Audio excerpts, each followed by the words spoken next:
동력, 글밭, 1월 13일 월요일 타이완 총통선거. 어제 타이완의 총통선거에서 반중국 성향의 민진당 차잉원 현 총통이 재선되었습니다. 57.13%인 817만 231표를 얻어 제15대 중화민국 총통에 다시 당선된 것입니다. 지난 1년 전의 지방선거에서 돌풍을 일으켰던 국민당 후보인 항거위 가오슝 시장은 38.61%인 552만 2,119표를 얻는 데 그치고 말았네요. 이렇게 승리를 거머쥐게 된 까닭은 이 30대 젊은 유권자들의 마음을 사로잡았기 때문입니다. 대만의 주권 수호를 구호로 내세웠던 것이 먹혀 들어간 것으로 여겨집니다. 그래서 당선 직후 차이 총통은 용감한 대만 청년들이 대만 민주의 이정표라고 지켜 세웠지요. 또한 선거를 치르면서 줄곧 중국의 유업에 굴복하지 않겠다고도 밝혔지요. 이에 대하여 중국의 반응은 한없이 차갑기만 합니다. 한반도 얽힌 문제를 제대로 풀기 위해서는 주변 상황을 보다 깊이 이해하여야 할 것입니다. 따라서 오늘은 4년 전에 치러진 타이완의 총통 선거를 다시금 살펴볼 필요를 느낍니다. 한반도 주변의 그 큰 흐름을 제대로 읽어야 하니까요. 이런 차원에서 오늘은 4년 전에 일구었던 타이완 총통 선거 이야기를 그대로 가져옵니다. 동력의 초당 글밭 1월 18일 월요일 이웃나라 대만의 선거. 이웃나라인 대만의 선거 소식에 관심이 쏠리고 있습니다.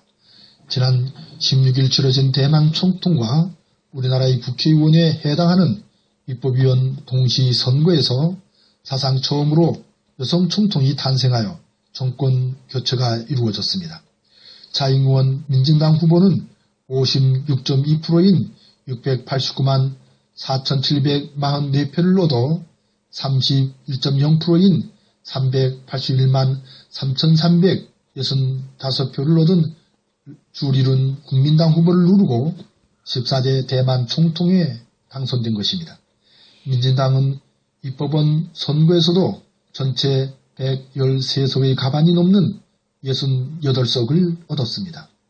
차잉원은 당선 기자회견에서 견고하게 민주주의를 지켜내고 새 역사를 썼다며 세계 대만의 민주주의 발전상을 보여줬다고 말했습니다. 이렇게 이웃나라의 선거에 관심이 쏠리는 것은 우리나라도 4월 13일 코앞으로 다가온 국회의원 선거가 있기 때문입니다. 선거의 쟁점이 무엇인지 살펴봄으로 해서 타산지석으로 삼을 수 있을 듯 싶네요. 이번 대만 선거에 있어 승패를 가른 것은 경제 문제였던 것으로 보입니다. 그러니까 집권 국민당이 내건 633 공약은 지키지 못했으니까요. 이것은 6%대 경제 성장, 3만 달러의 개인소득, 3% 이하의 실업률의 꿈을 표현합니다.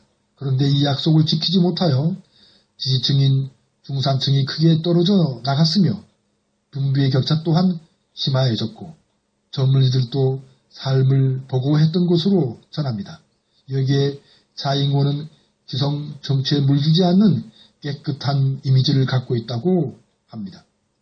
우리나라의 경우도 다르지 않은 것으로 보입니다.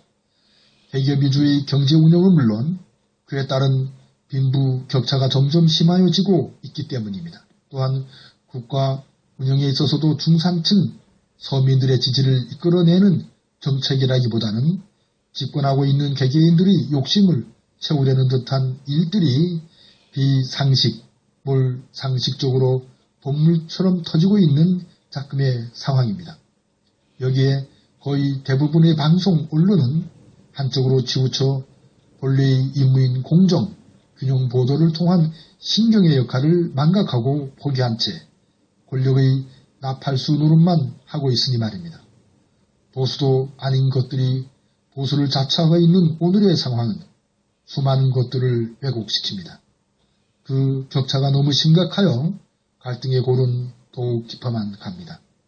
대만처럼 선거를 통하여 그 간격을 좁혀가는 것이 옳습니다. 그러자면 선거가 투표가 왜곡되어서는 결코 안 될 것입니다. 국정원, 국방부를 동원하여 여론을 움직이려는 그 어떤 의도도 절대로 용납되어서는 안 되지요. 아무튼 가끔씩 정권을 바꾸면서 사람답게 더불어 아름다운 삶을 살아갈 것을 꿈꾸는 월요일 새벽입니다. 내일에 다시 만나요. 고맙습니다.